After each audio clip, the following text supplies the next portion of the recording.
Hello, everyone. I am working on getting the Instagram, CNY Fertility Instagram page to go live here, and I'm unable to do it. So I apologize. I don't have a 14-year-old in the room or 18-year-old to help me. So it was easy on Monday, and now here it is Thursday, and I can't do it. So I guess we will not be going on Instagram today. Anyways, welcome back to our Integrative Fertility Wellness series. Today we're going to be talking about amenorrhea. I hope that everyone has been keeping themselves safe, healthy, and as a reminder, taking care of yourself is ultimately how we benefit others. So self-care is not selfish care. It's ultimately, if you want to help your family, help your neighbors, help each other, take care of yourself first, okay? So how you take care of yourself is ultimately going to be how we benefit everyone. So I've had a lot of folks, women ask me about how to build their lining, how to best prime during this time, how to build the endometrium. So in Chinese medicine, we call this a blood deficiency or blood stasis pattern. So amenorrhea is the category that this comes under, irregardless of if you've been diagnosed with that, which is a complete cessation of your period, or if you just have a very scanty or light period, a very light blood flow. This could be in the spectrum of amenorrhea in terms of how we treat it. Okay. So just as a reminder, my name Jennifer Waters. If you go to my website, jenniferwaters.world, I have a blog there, and all of this information you can find on the blog. Okay. So we're going to talk about a lot of things in a short amount of time. And to get more specific on the points that you can use to massage yourself, everything will be under the blog post Amenorrhea. Okay. So if you happen to know this book, Making Babies, it's one of my favorite fertility enhancement books. It's by Jill Blakeway of the Unova Center. Okay. She's got a great quiz in here. And if you take this quiz and find out that you are of the pale type, then this would be a lot of the tips and techniques and foods and herbs and supplements are going to be under this category of pale, meaning blood deficient. Okay, so just know you can go right to that chapter of the book. And so there's two categories of amenorrhea. There's women that don't have enough blood. And then the other category is you have enough blood, but it's stuck. So we have to kind of find out based on your symptoms, are you deficient or are you stuck? And sometimes they go together. But it's fairly easy to diagnose if we do a telehealth consult based on your symptoms, based on your tongue, based on your overall complexion, what we need to do. So want to have, if you're trying to build your blood, build your lining to get ready for a transfer, or if you're doing IUI or you're doing the old-fashioned way, irregardless, you want to have a high protein diet. So at least 30% of your diet should be protein. In Chinese medicine, they say there's nothing that really quite compares to red meat when it comes to building the blood and building up your essence. So please keep that in mind. There certainly are vegan and vegetarian options, but if you eat meat, this is the time. If you're trying to build your lining, this is the time to eat a high protein diet. It's also a good time to make soup stock. If you're into broths, this is a really good time to make bone broth soup. All of the amino acids that you need to heal your gut and build your lining are within the bone broth. There's lots of great recipes online how to do that. You can also purchase it. There's a trend now, thanks to Josh Axe and those folks, the Ancient Nutrition. You can actually buy bone broth already made, and you can buy bone broth powder that you mix. You can put it into smoothies, which I don't really recommend. It's better if you're going to do broth, try to do it warm. So that's a really nice thing to add into your diet. Things to avoid: too much coffee, too much caffeine. This is not good for your nervous system. This is not the way you repair your spleen and liver and kidneys in order to build the blood. If you are considering giving up caffeine, this is a very good time to do that. Green tea, however, I would say is the exception. If you need a boost in the morning or in the afternoon, just stick with green tea. High quality, organic leaves. It's loaded with plenty of caffeine that you need. It donates more because it's a natural antioxidant than it takes, versus coffee, which always takes more than it gives. If you have underlying issues, some people drink coffee and they're fine. They have no side effects. But for those of you that have some deficiency patterns, blood stasis patterns, adrenal fatigue, please be aware coffee can contribute to continuing that. So that's not great. Too much dairy is going to help create phlegm. It's not what you need. Small amounts of dairy are fine. I recommend goat or sheep is best. Cow dairy is the most phlegm producing. So it would just, if you do have a stasis pattern, too much dairy is going to contribute to that. Just keeping things a little stuck. This is the time. It's spring. You want to lighten up. Add in things that are going to help you to naturally detox. Dairy is not one of them. So small amounts are okay, but too much of a good thing, obviously, is not going to benefit you. Too much cold raw food is not going to be good now. Little bits, depending on where you are. Here in Syracuse, where we are, where CMI Fertility is, the Syracuse Center, which is where I am right now, we woke up to a couple inches of snow this morning. So even though it is spring on the calendar, it doesn't really feel like spring. It's a spring snow. So the sun it's mostly melted out there now, but this is the time for still continuing on with warm cooked foods, less raw cold foods. If you're trying to build your blood, cold raw is not the way to go. It can weaken your digestive fire. It ultimately damages the spleen and stomach, which is your organ meridian system that's there to transform the food into the high quality blood that you need. So just be aware, too much yogurt in the morning, granola, all of that's cold.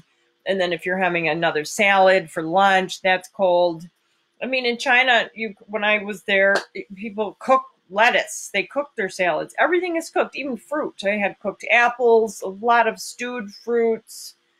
So it's a fine line. Some people do fine with it. But again, if you're trying to build your blood, nourish your stomach and spleen, you want to have more cooked, less raw. It's what we're eating, the quality of the food we're eating, and how we're eating. Remember, if you're having the most perfect organic soup and steak, but if you're eating it in a stressful way or eating it on the run, you're not going to be able to absorb the nutrients as well. So please be aware of how you're eating, how you're feeling, how well you're chewing. It's funny because meals are such a social time for so many of us.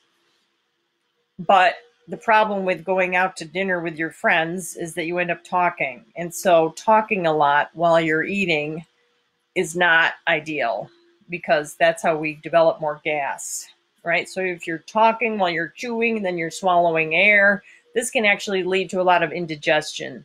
And the formation, burping is the first symptom, and then gas is the second symptom. So please be aware, just chew mindfully, take your time, make it a little sacred ceremony, even if it's 10 minutes. Say thank you for your food, chew your food well, And then after, rest for a couple minutes. I mean, it is certainly the benefit for those of us that are not working in the way that we were used to before this pandemic. We really can now create these rituals, these self-care rituals that we didn't have time for before. And eating is one of the most important ones that we can do. It is what nourishes us. It's what sustains us. So take the opportunity to really enjoy your food. In macrobiotics, back in the 80s, when I used to study that, we would have to chew our food 100 times each bite. And what happens when you do that is it turns to glucose. Whatever you're eating, it turns to sugar in your mouth. So if you happen to crave a lot of sweets, experiment with that. Chew your food so well that it turns to sugar, and then you're going to crave sweets less.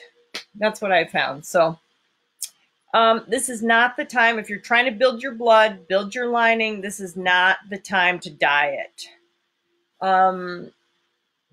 Intermittent fasting is, there's a lot of discussion about that now, and it certainly can benefit you. But again, if you're in a deficiency pattern, you're trying to build yourself up, try to eat when you're hungry. If you're hungry, don't force yourself to wait it out, okay? Because we want to build you up. So don't force yourself into any dietary restrictions that you're imposing from the outside, okay? Just pay attention to that. If you need to eat small meals every couple hours, I think that that's totally fine. Later on, after the baby, then you want to lose weight, that's a whole nother story. And then we can get into that. And then intermittent fasting is actually a really good way to do that. Okay, so there's a lot of great acupuncture points that you can do on yourself. I'm going to list them, and then I'm going to put them in my blog, because all of the books that I have, it's kind of awkward to show you. There's not great pictures. This one, the other book I like, The Infertility Cure by Randine Lewis. She's a wonderful fertility acupuncturist. She has an excellent program. She's got some pretty good pictures of the points. All of the points that you're going to do to build your blood, there we go, are on your lower abdomen. Some are distal, but a lot are on your lower abdomen. And just as a reminder, I've got my tools here. How can you activate your points? Well, you can do light. If you have a pad-based system, I really like the in-light therapy system. It's what we use here at CMY Fertility. It's a wonderful way to get all of the points activated in your lower abdomen. You can get a torch system. This is the Photonic Therapy Institute. I love this one. You can activate all your points there. You can do moxibustion. We talked about that quite a bit recently. Heating up the points. If you have a cold pattern, if you tend to be cold a lot, if you have hypothyroid, if you have a lot of dry skin, low back pain, these are all deficiency cold patterns. The moxa is the way to go. You can buy this. I'm sure you can get it on Amazon or from your local acupuncturist when we're all back seeing each other. This is a really nice thing to do at home. You can also get a Q-tip, put that into an essential oil.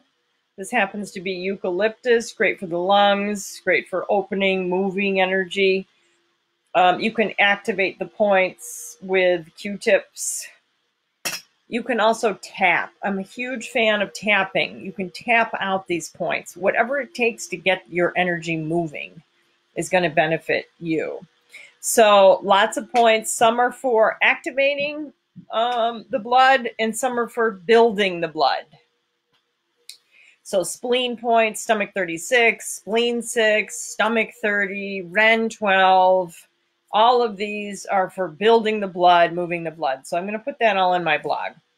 If you happen to have an in-light therapy system at home, I want you to do setting A in the morning and the afternoon, so twice. And then in the evening, do setting B if you happen to have a 6-port. A lot of folks have reached out to me asking for specific protocols related to the light system that they have. It's very easy. A in the morning, B in the evening. If you have time to do B in the afternoon, A for amperage, for energy. That's what releases the nitric oxide. That's how we grow new capillaries, actual angiogenesis through the release of nitric oxide. After lunch, during your siesta, if you have time, create this opportunity for a light nap. So A in the morning, A after lunch, and then B in the evening. That is a great way to build lining. It's wonderful. We actually have quite a few testimonials for that. Really good. Exercise, don't go crazy, okay? We're here to build. We don't want you pushing through. A lot of people say, oh, I'm so tired, but I made myself go to the gym. Please don't do that. This is the time to rest. Take it easy. Nurture yourself. If you have an abundance of energy, fine, go to the gym. Otherwise, what you can do is walking, some yoga, qigong, tai chi. Now, that's when you can push yourself a little bit. Movement is going to help you. So as far as I know, we can all still go outside as long as we're remaining physically distant and wearing a mask. Put your mask on, go outside, walk around the block, 10 minutes, 20 minutes, you're going to feel better. What else? Lifestyle things. Pay attention to your thoughts. What you think and how you feel really matters, okay? Try to not ruminate. Try to not if you're watching the news a lot, just please try to get your information once a day from a reliable source, and don't over focus on what's not working in your life. This will weaken your digestive system. This weakens the spleen. This is not helping the planet. How we can help each other. Stop worrying. Pray. Pray for each other. Pray for what we want. We want this to end.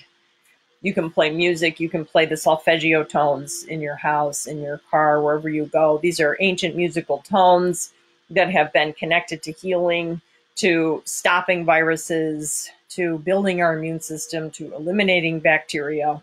Why not? We can try. Put it on in the background. That's what I've been doing, and it really feels like I'm participating. The P in prime is participating in things that are going to help us help each other. This building the blood goes back to our uterus, and this is our second chakra. This is a great time. You can explore this energetic center. What does that mean if we have an imbalance there? There's lots of great resources I put in the blog for understanding this way of looking at the body. What are your blocks related to this area? The second chakra is mostly connected to control issues, money issues, creativity, and sexuality. And so I always joke with all of our patients here, like, who doesn't have issues with those? Everyone has issues with those. Those are huge life issues that we all have to come to terms with. So pretty much everyone that I've ever seen in the clinic has some kind of imbalance related to those. So just know you're not alone. There's lots of tools that you can use. Now is an opportunity. You can do virtual consults with all kinds of therapists, life coaches, financial advisors, sexuality coaches, whatever it is that you feel that you need. You can use this time to benefit yourself. Finding an Vigo therapist is another great way to help build the blood. Sometimes there's structural issues that would cause a decrease in your lining. If your uterus is retroflex or anteverted, that may make it more difficult for the lining to fully grow. So that would be a great thing. You can go to vigotherapy.com, find a therapist near you. If you just do one session with them, they're going to teach you the self-care massage as part of that session, which then you can do on yourself every day. The wonderful thing about the Vigo self-care massage is that you're going to be working with all of those acupuncture points in the lower abdomen, on the conception vessel, on the stomach channel, on the liver channel, on the spleen channel. You're activating all of that. So Although that's not the primary intention, that certainly is part of the experience. It's a wonderful, wonderful way to get the blood moving there. Find out if your uterus is in not an ideal position. Get her back in place and get your blood, chi, and lymph flowing well. Supplements, standard process, has a lot of wonderful things that you can take for building the blood. Again, it's in my blog. You can purchase supplements directly from my website, or you can find a practitioner in your area that has access to those. There's lots of good companies out there. Designs for Health is great. Thorn is great. A Garden of Life is great.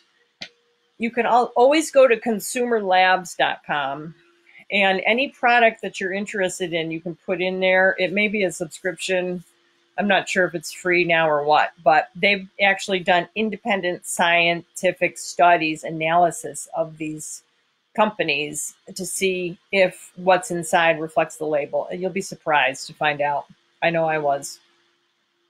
Which ones are good and which ones aren't. And it's not always the most expensive is the best. So a lot of the expensive companies have actually created their own competition at half the price. So anyways, that's another story. So supplements, standard process. Chlorophyll is great for building the blood. Stinging nettles. Susan Weed, one of my favorite herbalists, she is the one who introduced me to infusions, using plants to make very strong teas. The difference between a tea and infusion is time. So an infusion, you use plant material with boiling water. It sits overnight or at least 4 hours. Breaks down the cell walls so you can absorb the nutrients better. Very, very powerful way to build the blood in a very short time. You are going to feel different right away. You start drinking a quart of that or 16 ounces of that every day, you're going to see a big shift in your blood, in your lining. You should. If you're not set up to make the infusions, it sounds easy, and it is, but sometimes it's still a hassle. Then I recommend getting a strong tea. Get organic tea bags or loose leaf tea. Let it steep for at least 10, 12 minutes. And now you've got a potent herbal beverage that's going to help build your blood, reset your adrenals. Chinese herbs, another great way. You would need to speak to an herbalist. However, do a consult with an herbal consult to find out exactly what you need. Remember, during your period, during the month, there's the 4 phases. So you're going to be doing different herbs, different protocols, depending on where you're at in those 4 phases of the cycle. So building up to the follicles, getting ready for retrieval, if that's where you're at, we'll be doing one thing. Building the lining is another thing. And please, please, please, during your period, rest. Okay, if you need inspiration to do that, please read The Red Tent. It's a wonderful book.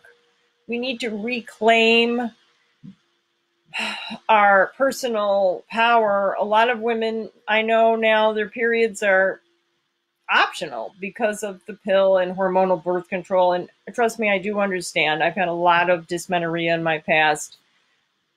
But this is a chance. Not only does it let us know what's going on with you internally, your cycle, but it's also a way to stay in tune with nature's rhythms. We are supposed to be resting. We are supposed to have more energy during our luteal phase. And we are supposed to be taking a couple days off.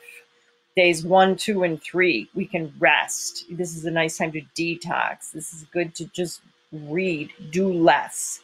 Human beings versus doings. This is our chance. So as much as you possibly can, keep that in mind.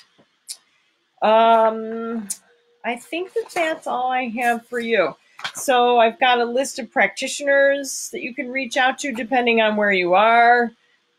Recommended books and recipes, dietary suggestions, all of that is under the Amenorrhea section in my blog. So please, please, please, thank you for coming. Take care of yourself. Remember, the body is designed to repair and heal itself. We're finding the circumstances, creating the circumstances in order to do that. It's what you do every day matters the most. Real health is cultivated over a lifetime. Self-care is the best healthcare. Thank you for coming. And yes, let me see if I can. Hello, everybody. Can you please place the name of the blog too? Okay, I'm going to place that right here. www.jenniferwaters.world blog. That should do it. Assume that that's it. If not, it's going to be, I promise, shortly. There we go. Thank you. Yes. And I will be back on Monday at 4 p.m. Alrighty. Have a wonderful day and take care of yourself.